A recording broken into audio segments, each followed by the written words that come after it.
Olá, meus amigos, estamos de volta para mais uma aula de Direito Constitucional, artigo 5º da Constituição.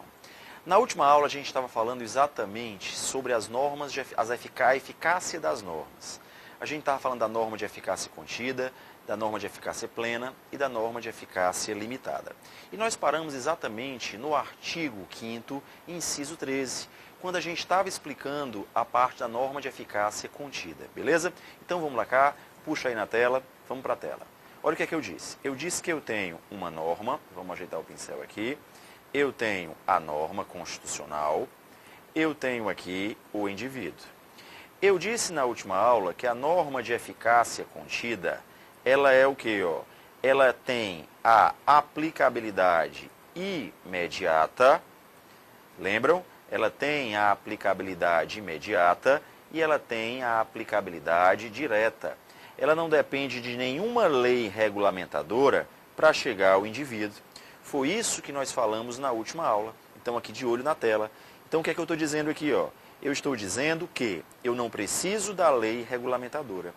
Mas eu disse que ela é restringível.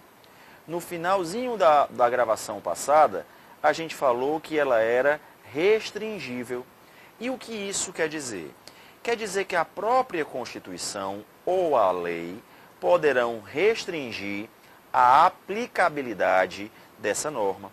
Nós demos até o exemplo do jornalista, ok? O exemplo que nós demos no final da aula passada foi exatamente do jornalista. Então fiquem atentos com isso aqui, tá certo? Então a norma ela é restringível. E vamos agora dar uma limpadazinha aqui e vamos fazer a revisão da última aula. O que foi que nós falamos? Nós falamos que a eficácia das normas, ela pode ser plena, ela pode ser contida, como ela pode ser limitada. Plena, contida e limitada. Nós falamos que a plena e a contida, ela é direta e imediata. E nós falamos que a limitada, ela é indireta e o que? Mediata. Olha aqui, por que ela é indireta e imediata? Por que ela é indireta ou imediata? Vamos para cá. Eu tenho a norma constitucional e está aqui o indivíduo. Quer dizer, para que essa norma chegue ao indivíduo, para que ela tenha aplicabilidade, ela tem que ter, tá aqui, uma lei regulamentando. Então, eu tenho que ter uma lei regulamentadora. Então, essa lei regulamentadora irá dar aplicabilidade a essa norma. Então, quer dizer que ela tem uma aplicabilidade indireta e imediata. Foi exatamente isso que nós falamos no nosso último encontro. Beleza? Está aqui a norma, está aqui o indivíduo, está aqui o G-show, está aqui indivíduo, indireta e imediata. Beleza? Vamos agora continuar. Voltamos aqui para o nosso artigo 5º, vamos dar uma passada aqui rápido e voltando lá para o parágrafo 1º, que foi exatamente onde nós deixamos a observação. Vamos lá? Parágrafo 1º, voltando aqui, passamos demais, está aqui, vamos pegar aqui o pincel, olha aqui, as normas definidoras dos direitos e garantias fundamentais têm aplicação imediata, tá certo? A aplicação é imediata e vamos fazer de novo, que é diferente de aplicabilidade. Nós já falamos na última aula que a aplicabilidade, ela tanto pode ser imediata, como ela pode ser imediata, ok? Imediata e imediata. Tranquilo? Feita essa observação, vamos agora voltar para o artigo 5º. Vamos agora para o caput do artigo 5º novamente. Vamos ler de novo? Vamos para cá. Artigo 5º, caput. Olha o que é que ele vai dizer. Todos são iguais perante a lei, sem distinção de qualquer natureza, garantindo-se aos brasileiros e aos estrangeiros residentes, nós já completamos na outra aula, residentes, turistas e em trânsito, a inviolabilidade. Então, peraí, então vamos para cá, de olho na tela. Olha o que é que nós falamos na última aula. Nós falamos na última aula que nós falamos das características dos direitos fundamentais, tá certo? A gente diferenciou a história da aplicação com a aplicabilidade e agora a gente vai falar da inviolabilidade, a gente vai falar das gerações. E o que importa para a gente é a primeira geração, que é o que a gente está falando do artigo 5º. Esses direitos fundamentais previstos no artigo 5º, eles são de primeira geração ou então de primeira dimensão. Eles são de primeira dimensão ou de primeira geração. Olha o que nós acabamos de ler, ó. A inviolabilidade do direito, ó. A inviolabilidade do direito. O que quer dizer isso? Quer dizer que o Estado, tá certo, não vai intervir. É a não intervenção, vamos para a tela aqui, ó. É a não intervenção do Estado. São os direitos negativos, ok?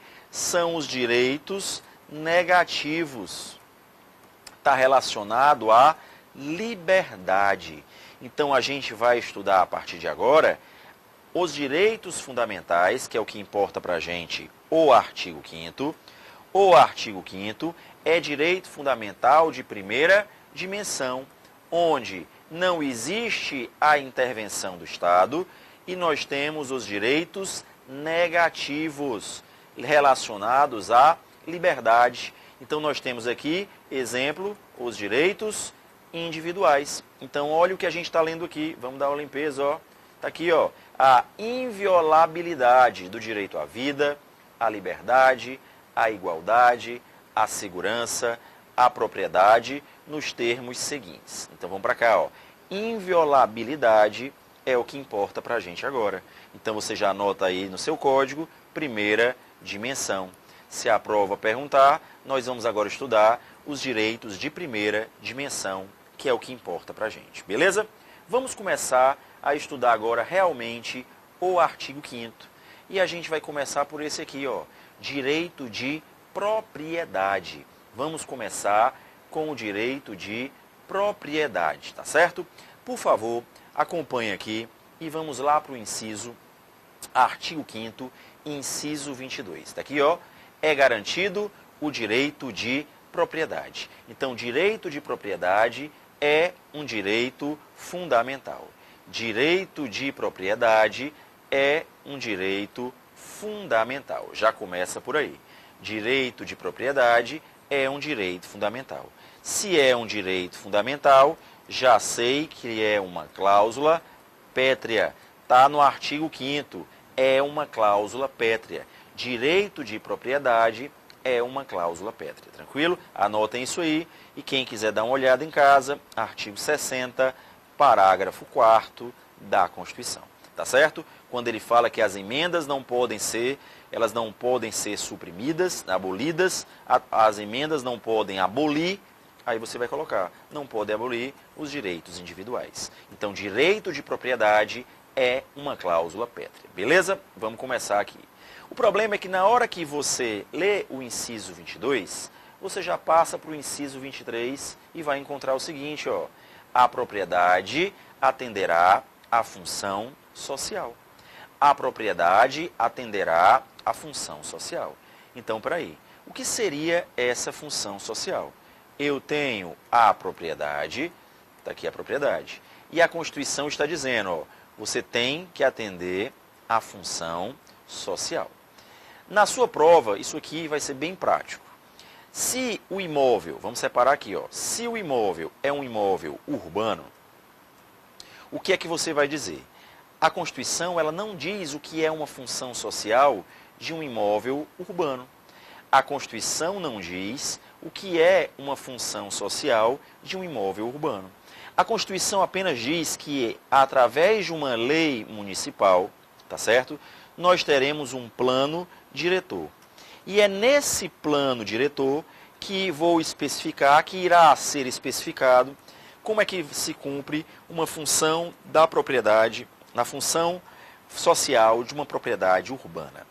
Já na Constituição, na propriedade rural, nós temos expressamente no artigo 186, ok, da nossa CF. Lá ele diz expressamente o que é cumprir uma função social. Vamos aqui para a tela. O que é a função social de um imóvel rural? Exemplo, se você cumpre as relações de trabalho, se você cumpre os regulamentos do meio ambiente, quer dizer, não pode fazer queimada, tem que depositar FGTS, tem que pagar férias, não pode ter empregados em condições análogas de escravo. Então, quer dizer, você está cumprindo a função social de um imóvel rural. Então, se você está cumprindo a função social, você não vai ser penalizado por isso. Então, cumprindo a função social da sua propriedade, você não vai ser penalizado. Porque se você não cumprir, você pode ser desapropriado, como você pode ser expropriado. Então, você pode ser desapropriado, como você pode ser expropriado. E esse é o nosso próximo tópico. Vamos para a tela aqui. O que é que eu quero que você visualize? Vamos para cá? Vamos voltar lá para a Constituição. Olha aqui o que eu quero que você veja aqui, ó. A lei, vamos para cá, ó. A lei estabelecerá procedimentos para desapropriação por necessidade, por utilidade ou por interesse social, mediante justa e prévia indenização em dinheiro, ressalvados os olha aqui, ó, ressalvados os casos previstos nesta Constituição. Vou limpar aqui e vou sublinhar só essa última parte, ó, ressalvados os casos previstos nessa Constituição. Vamos para cá. Do jeito que a gente leu aqui, parece que a gente tem uma falsa impressão que toda desapropriação terá uma indenização prévia em dinheiro. Não é verdade. Ok? A gente vai explicar isso agora. Nem toda desapropriação ela será prévia. Na verdade, nem toda desapropriação será indenizada, já começa por aí.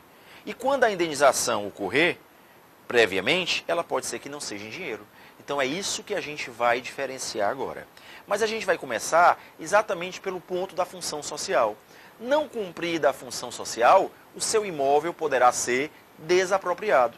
Não cumprida a função social, o seu imóvel poderá ser o quê? Desapropriado. Vamos para cá. Isso chama-se o quê? Vamos sublinhar aqui. Desapropriação por interesse social. Então a gente vai falar exatamente sobre isso. Sobre a desapropriação por interesse social. Então abram um tópico aí, desapropriação. E agora a desapropriação será por interesse, ok? Será por interesse social. Aí você diz, o que é uma desapropriação por interesse social? Quando o imóvel não cumpre a sua função social. Não cumprida a função social, você sofrerá a desapropriação. Agora, o que é o mais importante? A primeira pergunta é, quem pode desapropriar? Primeira pergunta, quem pode desapropriar? Aí você vai separar da seguinte forma. Se o imóvel for rural, claro que quem pode desapropriar é a União. Se o imóvel for rural, quem vai desapropriar é a União. Se o imóvel for urbano, quem irá desapropriar é o município. Então aqui, ó, imóvel rural, União, imóvel urbano, município. Beleza? Primeira pergunta. Segunda pergunta. Essa indenização ou essa desapropriação, ela é indenizável? Você que está sofrendo essa desapropriação, será indenizado? Aí você vai dizer, claro, a indenização é prévia, mas cuidado, ela não é em dinheiro. No do rural, nós seremos indenizados por um título da dívida agrária. Será pago, indenizado previamente, através de um título da dívida agrária. Já o imóvel rural urbano será através de um título da dívida pública. Então nós teremos aqui um título da dívida pública. Resgatável em até 10 anos, resgatável em até 10 anos, se for urbano, e se for rural, resgatável em até 20 anos. Se for rural, resgatável em até 20 anos. Só que você começa a resgatar a partir do segundo ano. Começa a resgatar a partir do segundo ano. Então fiquem ligados aqui. Então, não cumpriu a função social, está aqui, sofrerá a desapropriação. Só que aí nós temos uma observação a fazer em relação ao imóvel urbano. No imóvel urbano, a desapropriação é o último caso. Nós temos que seguir aqui uma ordem. E essa ordem aqui é obrigatória. Primeiro, você vai receber o fiscal e ele vai dizer, ó, não está cumprindo a função social, tá certo? Vamos dizer, o terreno baldio aqui, ó, esse terreno aqui está cheio de rato, está cheio de focos do mosquito da dengue, da zika, então vamos mudar esse foco aqui, ó. Você vai ter agora que edificar ou então lotear esse imóvel. Tá aqui, ó, você vai edificar ou lotear. Não fez isso? Vai ocorrer agora uma majoração. O seu imóvel será majorado. Os impostos serão majorados com o tempo. Não cumpriu? Então vamos para a última penalidade, que é a penalidade máxima, que é a desapropriação. Porque a desapropriação nada mais é, vamos para cá, ó, a desapropriação nada mais é do que a perda da propriedade. Nada mais é do que a perda da propriedade. Então, desapropriação está relacionado com perda da propriedade, ok? Então, lembre-se disso.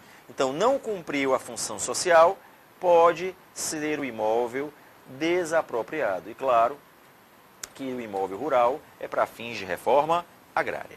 Então, essa desapropriação aqui é quando não se cumpre a função social, beleza?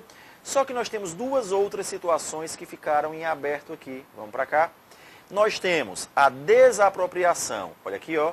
Nós temos a desapropriação, que você acabou de encontrar, por necessidade. Nós temos a desapropriação por utilidade pública. Nós temos a desapropriação por necessidade. Nós temos a desapropriação por utilidade pública.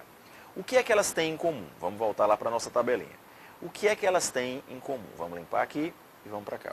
Vamos botar utilidade, separar aqui, e necessidade pública. Utilidade e necessidade pública. O que é que elas têm em comum? Elas têm em comum a primeira coisa, quem pode desapropriar. O que eles têm em comum é quem pode desapropriar. Qualquer ente, a União, os estados, o Distrito Federal e os municípios. A União, os estados, o Distrito Federal e os municípios. O que eles têm em comum é isso, beleza? O que mais? A indenização, verdade, essa desapropriação, ela é indenizável? Aí você vai dizer, ela é prévia e em dinheiro. É a indenização prévia e em dinheiro, ok? Indenização prévia e em dinheiro.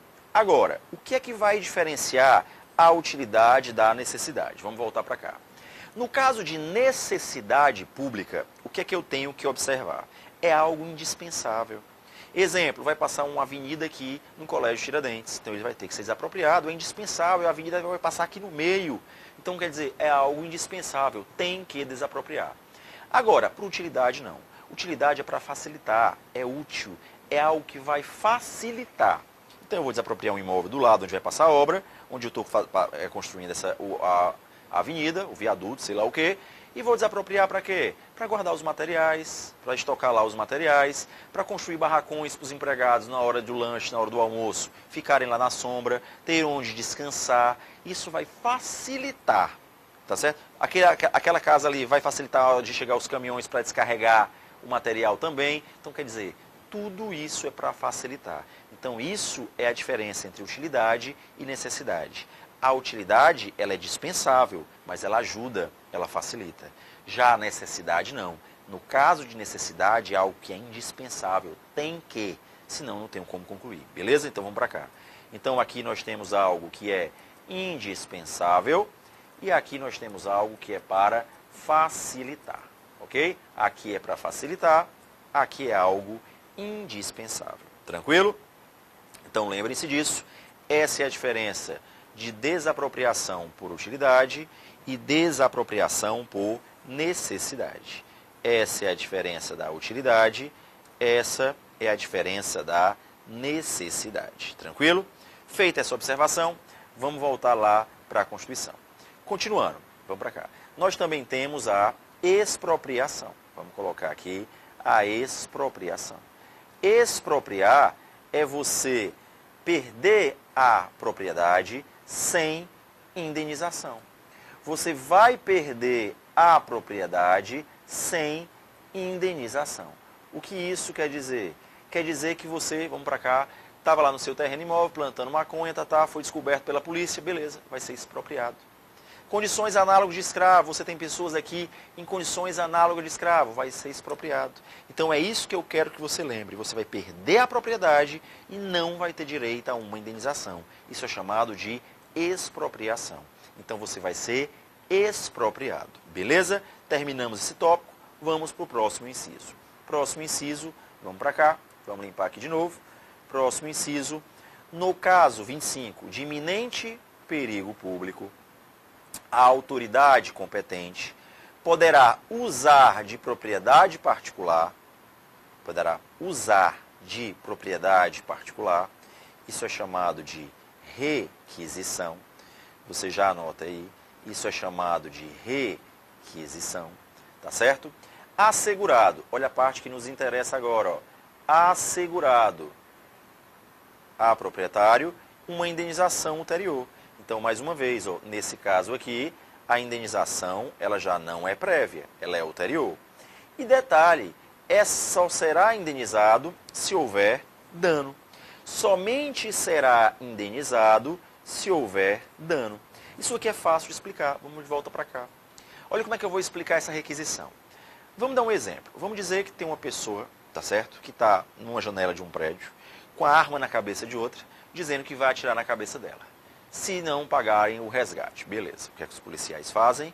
Eles sobem no prédio que tem em frente, tá certo? Sobem o elevador, entram lá na casa da pessoa, bate e diz, ó, sai todo mundo aí, que agora eu vou precisar, eu estou requisitando o seu imóvel, tá certo? Porque a gente está aqui, ó, o prédio está em frente, a gente vai botar os atiradores de elite aqui. Espera ainda, essa aqui é minha casa, como é que eu vou sair? Cadê a indenização? Você vai sair, depois a gente discute. Se tiver dano, a gente paga. Isso é uma requisição. É só você lembrar daqueles filmes americanos. Desce do carro aí que eu vou perseguindo aqui. Ah, mas o carro é meu. Isso é uma requisição. É para interesse, existe um iminente perigo público aí envolvido.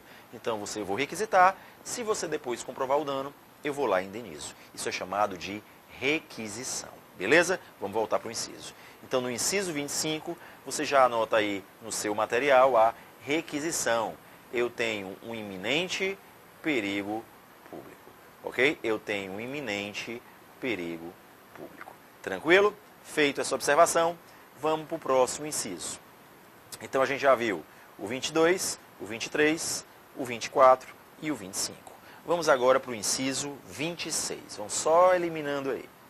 A pequena propriedade rural, vamos ler depois explicar isso aqui, assim definida em lei, claro que depende da região, cada região tem um tipo, tem um tamanho, uma medida diferenciada de pequena propriedade rural, desde que trabalhada pela família, não, olha esse não aqui, ó, não, que é a parte principal, não será objeto de penhora para pagamento de débitos decorrentes de sua atividade produtiva, dispondo a lei sobre os meios de financiar o seu desenvolvimento. Foquem nisso aqui, ok? Mais uma vez, nós estamos falando de quê? Da pequena propriedade rural. Vamos aqui para explicar isso aqui. Vamos limpar aqui a tela e eu quero que você coloque o seguinte. Abra o seguinte tópico. Penhora. Pronto, penhora. A penhora, ela é feita através de um mandado judicial por um oficial de justiça, ok? Oficial de justiça avaliador, beleza. O que é que eu quero que você faça primeiro sobre o imóvel? Vamos falar sobre o imóvel. Imóvel, ele pode, como regra, ser penhorado. Claro, o imóvel, como regra, ele pode ser penhorado. Agora, se o imóvel ele é um bem de família, o que quer dizer isso? É o único imóvel que você tem, é o imóvel que você reside com a sua família. É o único imóvel que você tem? É. Então, se é um bem de família, ele é impenhorável. Se ele é um bem de família, ele é impenhorável. Tranquilo? Se é bem de família, ele é impenhorável. Essa é a regra geral. O problema é que dentro dessa regra geral, nós temos uma exceção, onde o bem de família, quando a dívida é do próprio bem, quando a dívida é do próprio imóvel, olha aqui a parte principal, a dívida é do próprio imóvel? É. Então, se a dívida é do próprio imóvel, ele pode sim ser penhorado. Me dê um exemplo, o IPTU. O IPTU seria um exemplo. O IPTU do imóvel, você está devendo, claro que pode sofrer a penhora. Outro exemplo, taxa de condomínio, ok? Taxa de condomínio, você não pagou, claro que pode sofrer a penhora. Então, essas dívidas que são do próprio imóvel, então a sua casa pode ser penhorada. Então, a regra é, o bem de família, ele é impenhorável. Tem uma curiosidade? Dá uma lida na lei 8.009. Essa lei 8.009, ela vai falar sobre o bem de família. E é exatamente lá que você vai encontrar isso. Então vamos para cá, ó. A regra é que o bem de família é impenhorável, mas quando a dívida é do próprio imóvel, ele pode ser penhorado. Beleza? Vamos voltar para mim aqui. Feita essa observação, a gente vai voltar para o inciso. A pequena propriedade rural não pode ser penhorada quando a dívida está relacionada à atividade produtiva. Então vamos voltar para a tela aqui. Olha o que você acabou de me dizer. Eu tenho um bem de família e esse bem de família é a pequena propriedade rural. Pequena propriedade rural, se é bem de família, como regra, ela é o quê? Impenhorável. Observem isso, ó. Como regra, ela é impenhorável. O problema é que quando a dívida é do próprio imóvel, eu já sei que pode ser penhorável. Exemplo, o imposto, tá certo? Quando a dívida é do próprio imóvel, ela pode ser penhorada. Ela não pagou o ITR, não pagou o imposto territorial rural, então, claro que vai poder ser penhorado. Sim, beleza. Mas quando essa dívida é da atividade produtiva, ok? Quando a dívida é da atividade produtiva, ela se torna o quê? Impenhorável. Ah, mas você deu o imóvel como garantia, ó. Mas a própria lei vai trazer situações específicas. Então, olha o que eu quero que você observe na prova. Eu quero que você observe isso. Quando a dívida é do próprio imóvel, claro que pode ser penhorado. Mas na pequena propriedade rural, mesmo que a dívida seja do próprio imóvel, mas ela está relacionada a uma atividade produtiva, você vai colocar que ela é o quê? Que ela é impenhorável. É isso que você vai colocar aí, ó. Ela é impenhorável. Foi isso que nós acabamos de ler, que nós vamos reler agora nesse artigo, ó. A pequena propriedade rural, olha o que nós estamos lendo aqui, ó. A pequena propriedade rural, assim definida em lei, desde que trabalhada pela família, não será objeto de penhora.